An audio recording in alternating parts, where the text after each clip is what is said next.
light on sport, but you are given 2 legs. You can run. You are not happy when you are observing the limits of your Lord, telling you do not know what you are doing. Why are you not happy to observe the limits of Allah? Ológun tí ó wo gbogbo ayé sàn, ayé dẹ̀ ń sá fún. Ẹyọ̀kan náà ni, òun náà lálùkùrẹ́ ha ni. Òun náà ló lè wo gbogbo ayé sàn, ayé wà á fẹ́ fojú rí. Allahu Akbar. Ẹ ní pé a pẹ̀ lórí àìsàn. Habisula.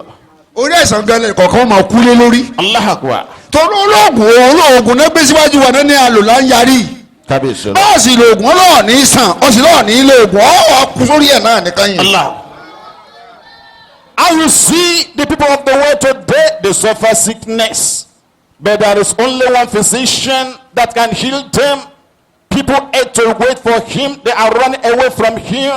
What is the physician? The Holy Quran is the physician that can heal them of their illness. But they do not wait. They do not want to see the physician telling you you will surely die in your sickness if you do not allow the physician to treat you. Why don't you embrace Islam? Why don't you embrace the Holy Quran so that Allah may heal you of your illness?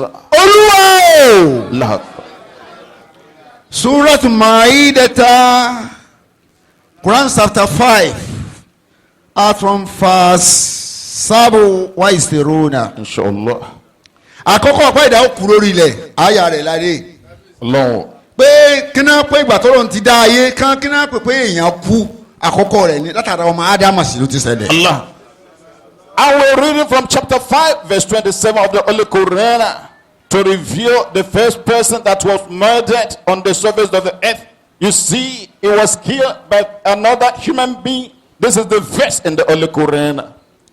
Al-Quran sọ fún Ànábì Muhammad Sallallahu alaihi wasallam. wàtìlú ó ní kó máa kà á wàtìlú àlejì máa kà á fún wọn nàbà àbùnú Ádámà ìró ìtàn ọmọ Ádámà Alayhi salam. bìlì hákì bí Abdullahi Jibrilu ṣe ń sọ fún ọ bìlì hákì bẹ́ẹ̀ náà nìkan náà máa sọ fún wọn. Allah said, you Prophet Muhammad, he should recite to them the truth of the story of the 2 sons of Adam. As Angel Gabriel is revealing to you, you should ask to the hearing of people. Kí ló fa wàhálà láàrin wọn? Táyé Kẹ́hìndé àbí Táyé abóbìnrin lẹ àbí Kẹ́hìndé àfisobìnrin àbí ká bí àṣẹ Kẹ́hìndé ní ọkùnrin àṣẹ Táyé lóbìnrin. Èyí tó tún wá bí léyìí náà òun náà tún jẹ́ bákan náà. Ọlọ́run wá má ṣe wá pé èyí tó bí lé ọ gbọ́dọ̀ fẹ́. Ibi Táyé kéré máa nù bó ṣe bẹ̀rẹ̀ nù. Èyí tó bí lé ọ gbọ́dọ̀ fẹ́. Èyí tó bí lé lágbájá òní kọ́ lọ fẹ́. Allah Akbar. Èyí tó wá bí lé lágbájá ó wá beautiful. Èyí tó bí lé òun fúnra rẹ̀ ó wá beautiful ní ẹwà. Ju èyí tó bí lé lágbájá tó ní kó lọ fẹ́ lọ. Èyí tó wá rẹwà lórí láàfin èyí tó bí lé òun náà ló wọ́n wà á fẹ́. Allah. And you see what caused the quarrel. When Adam gave birth to children, he gave birth to twins. One male, one female. And another, the second born, he gave birth to a set of twins. That is one male, one female. Allah said, you do not marry your twin sister. So you should marry the twin sister of the second born. You see that is cross marriage as a limit of the people on the surface of the earth. Allah did not allow them to marry their twin sister. And you see, Cain said, my twin sister is beautiful, I will marry her. Allah said it was wrong for him to do that. You should not do that. You should follow the command of your Lord. Ádámù wa sọ́ọ̀tì kẹ́bà lè mọ̀ pé ẹnu wa ò ti kọ́ máa wa ọ̀nà ti jì kì í ṣe kó ṣẹ̀ṣẹ̀ bẹ̀rẹ̀. Tàbí ìṣọ́nà. Èyí tó lọ́n bá ní kẹ́nu rẹ̀ ká kọ́ máa fún mi ojú ẹkún sunkún fọlọ́n kọ́ máa fi dọ́pẹ́ fún ní kọ̀ọ̀rọ̀ rẹ̀. Allah. Látòrí Ádámù. Tàbí ìṣọ́nà. And you see, Adam said to them the truth that was revealed by Allah. But one of the children was disobedient. You could see telling you it is primordial habit of the children to refuse the command of their parents. You could see the son was disobedient to Adam. If Allah should allow your son to obey you today, he should be happy. Give thanks to Allah. bàbá wọn sọ kò gbọ́, ìyá wíwí kò gbà. ọlọ́run wá sọ fún ádámà pé ibi tọ́rọ̀ rẹ̀ dé dúró kò sẹ́yìn mi, ọ̀nìkan wá máa jẹ. Allah Akbar. kò gbọ́ ti ẹnu kò sì gbọ́ ti ìyá rẹ̀ nu. ọ̀nìkan wá máa jẹ, kí náà pè ní ìmájẹ. agbẹniwọ nǹkan oko rẹ wá fi ṣètò níwájú ọlọ́run ọba. ìwọ adaran ni ọ́, ẹni tí ọlọ́run ọba mi rọ̀ lẹ́mìí òun ni adaran. nǹkan ẹran tí wọn náà ń dà á sìn wá fi máa jẹ níwájú ọlọ́run ọba, wá fi ṣètò rẹ. ẹni ọlọ́run ọba bá ti gba ìtọ́ rẹ náà méjèèjì a jẹ́ pé ẹni náà ló wà lójú ọ̀nà ń gbàgbọ́. Allah Akbar. ìsìnbọ̀ sálábùrú ṣàbùrú kọ́ mọ̀ kó ń ṣàbùrú. bẹ́ẹ̀ yóò mọ̀ kábíyèsí ọlọ. fún ara rẹ̀ ló lọ já àwọn ẹ̀fọ́ tí kan ti jẹ́. Allah Akbar. lóru ọkọ̀gbọ àwọn èso tó ń gbé òlé ríta lọ́jà òun náà ti mọ̀ fún ara rẹ̀. táwa ló jẹ́ kó mọ̀ aláburú lòun mọ̀ kó aláburú lòun ni. kábíyèsí àbá ń tanra wa. Allah. àwọn máa dárúkọ mọ̀nàfíkì ní sùmùràtù ṣe àyẹ̀wò pé mọ̀nàfíkì ò mọ̀ ara rẹ̀ pé mọ̀nàfíkì lòun ni. Allah. ọmọ Ọlọ́run. kádàrá ni òjò ó dé yìí. kábíyèsí ọlọ. And you could see Allah said to Adam when he wore his child, but the child will not listen. The mother want the child, but he will not listen.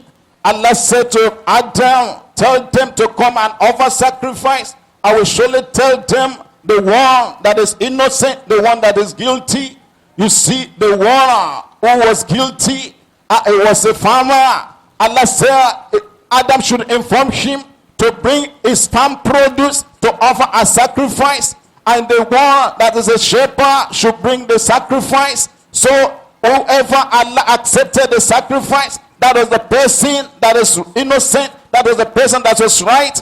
But both of them, you could see the one who was a farmer, he was guilty, and he knew he was guilty, and he gathered farm produce that were useless, that were not used, that were not eatable. Those were the things he gathered as sacrifice to Allah. He knew in his own conscience that he was doing wrong, but you see, he persisted in doing wrong. Just like the hypocrites among us, they know they were wrongdoers. And you see, they were looking for people to inform them that they were wrongdoers, but in their heart, they know they were wrongdoers. Ádámù bá pa wọ́n láṣẹ, ó ní ìtumọ̀ ìsín kọ̀rọ̀bà kúrìbà náà láti lọ ṣètọrẹ síwájú Ọlọ́run Ọba.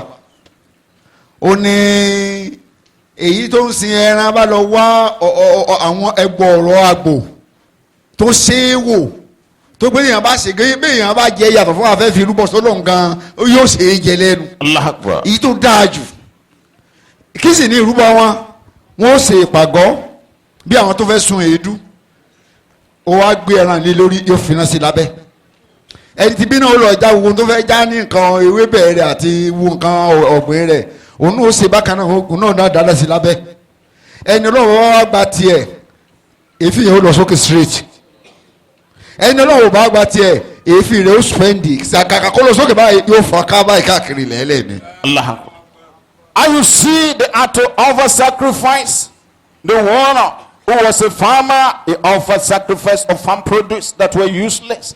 The one who was a shepherd offered sacrifice of ram, and they had to bring the offering before Allah. And you could see they presented their offering and they bent the offering. You could see when the smoke was sour, the sea rising up. That is telling you that Allah has accepted your offering. But if the smoke does not rise up and it is spreading, that is telling you that Allah does not accept your sacrifice. So they offer sacrifice before Allah, presenting their sacrifice just to know who is innocent and who is guilty. fatukubilu mi adihima. Ọlọ́run gba ìtọ́ rẹ ẹni tó gbọ́ ọ̀rọ̀ sí bàbá rẹ̀ lẹ́nu látara àṣetá pa wọ́n torí òun mú un tó ṣe é wò, mú un tó jọjú agba ìtọ́rẹ́ rẹ̀ òun náà débi ìtọ́rẹ́ rẹ̀ wà tó ń dáná báyìí ó fi tiẹ̀ kalẹ̀ ó ń wo tẹ́nìkejì atẹ́gùn gbé street wọ́n fẹ́ àgbòkù lórí ibi tán so mọ́ lórí iná agbé lọ tòǹtì náà. Allah Akbar. ó da ọkàn rẹ̀ rú, ọkàn ti dàrú tẹ́lẹ̀ náà ó wá rí pé náà tó kàkà kó lọ sókè ó fọ́n káàkiri rẹ̀ àṣẹ èéfín ló gba gbogbo orí ilẹ̀ ẹlẹ̀ bá mú. Allah. I could see they presented their sacrifice, and the sacrifice was accepted from the one who was innocent, the one who was obedient to the Father. You could see he offered the fat ram, and you see Allah the sacrifice to be taken up. And you could see the one that was guilty looking at the sacrifice of the faith, that it was accepted. But Allah did not accept the sacrifice of the one that was guilty. You see the smoke was spreading all around, telling him that Allah did not accept his sacrifice. Fatukibiru mi hadi ma ó gba ìtọrẹ nìkan nínú àwọn méjèèjì wàlámùtù kìbìrù mi ilẹ̀ àkhìrì kò gbà tọrẹ ẹnìkejì. Allahu Akbar. Tọrẹ ẹnìkejì olùyapa ni kò gbà tọrẹ rẹ̀ ìbínú bá gbé. Allahu Akbar. Ìbínú gbé táǹpẹ̀ ní kádàrá níta fẹ́ lò fún níta fẹ́ kó yọrí sí. And you see the sacrifice was accepted from one, but it was not accepted from the other because it was disobedient, it was guilty, it was a wrongdoer. You see, the one who was guilty was angry indeed, telling you it was the destiny. What Allah had in a plan will surely happen according to the will and plan of Allah. Kọ́lá the next thing tó fọ̀ lẹ́sìn fẹ́ nìkejì ni pé lákìtù lánàkà máa pa ọ́ ìní ni máa pa ọ́ ìní náà ni máa pa ọ́ kí ló ń ṣe àní ni máa pa ọ́ sẹ́. Allah. And you see, he said to his brother, while he was angry, he said, today I will surely kill you. Why? He said, yes, I will surely kill you today. Kọ́lá ẹnìkejì wá fún lẹ́sìn pé innama yataqabbalu Allahu minal muttaqin ọba tí máa gbàtọ́ rẹ olùpáyà. Kábíyèsí. n tó fa tọrọ ọba mi gbàtọ́ rẹ mi ìpáyà ọlọ́run ọba mi ń bẹ lẹ́mìí mi lórí n tó pa láṣẹ òní mo follow. Allahu Akbar. And he said to him, Allah accept the sacrifice of the pious, the righteous one who was Allah fearing. I had the fear of Allah in my heart. That is the reason Allah accepted my sacrifice. Ìpáyà rẹ̀ ló mú gbàtọ́ rẹ̀ mi. Sùmùràtù bẹ́ẹ̀ ni ọlọ́ba bá ń bà ọ́ ní bíbà àtòdodo má bẹ̀rù ẹni wí àbí tó bá lọ. Allahu Akbar. Bọ́ bá kì ọ́ níbi tó ọmọ rí bó bá yẹ pé olùbẹ̀rù ọlọ́wọ́ bá ní ọ jẹ́ kẹ́mi rẹ̀ ó balẹ̀. Kábíyèsí. Pé ntọ́ bá pàdé ń bẹ̀ ayọ̀ àti ìdùnnú ni. Allahu Akbar. You members of Zumurah, do not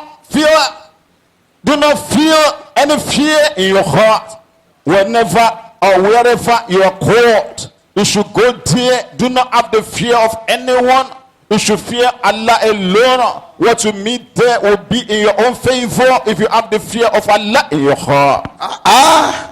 Aya samino wa isiruna min suratu maidata la in bastatita ilaya yadaka litakitulani ohun tó bá nawọ́ sí mi ó ń bá wí bẹ́ẹ̀ tó bá nawọ́ idà sí mi àbọ̀wọ́ olùlù bóyá idà ò dẹ̀ sí gbà náà àbí yìí kì í tá fi pààyàn lọ bá nawọ́ rẹ̀ sí mi.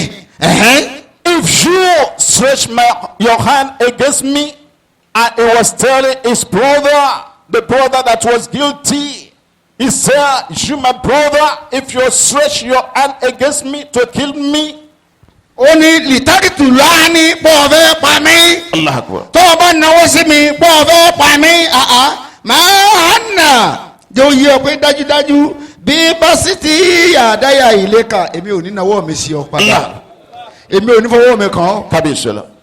bọ́ ọ bá ti náwó bọ́ ọ fẹ́ pa mí èmi ò ní fọwọ́ mi kàn ọ́ máa máa wọ̀ ọ́n ra ni. Allahu Akbar. If you do stretch your hand against me to kill me, it is not for me to stretch my hand against you to slay you. I will just be watching you. I will not stretch my hand against you to kill you. máa nábì basiri àdáka ìlẹ́ka àlì yàtúlùkà bó o fẹ́ pa mí ọba ti náwó sí mi ọlọ́run níjẹ́ fọwọ́ mi kàn ọ́ ọlọ́run ní kí ni ó fà á tẹ́mi òfin ní ríta létí padà àáfòláhà. Kábíyèsí. sọgbọ́ àáfòláhà ẹ̀rù ọlọ́run bá ń bà mí. Allahu Akbar. rọ́bì lìhálà mi ní ọba tó dá gbogbo ẹ̀dá. Kábíyèsí. rọ̀bù lìhálà ẹ̀wọ̀ àfòyéyé débi pé àwọn mélòó ní gbà náà. Allahu Akbar. tó wọ́n fi á sọ pé rọ́bùlì hálàmínà ọba tó dá gbogbo ẹ̀dá. Kábíyèsí ọ̀la. And you say, if you